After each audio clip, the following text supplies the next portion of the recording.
Hey everyone, in today's tutorial, I'll show you how to easily link your bank account to your PayPal account. Linking your bank account allows you to transfer funds, pay for purchases, and access more features within PayPal.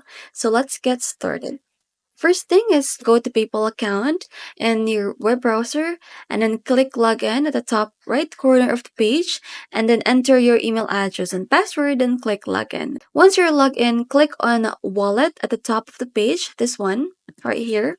In the wallet section, look for the bank accounts. Under the bank accounts and card section, click a link a bank, this one here.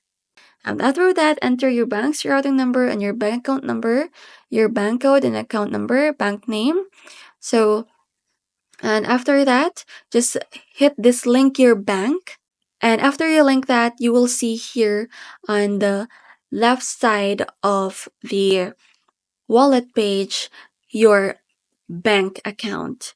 So for the final summary, linking your bank account to PayPal is an essential step for making easy transactions and managing your finances. Just follow these simple steps to link your account and enjoy the full benefits of PayPal.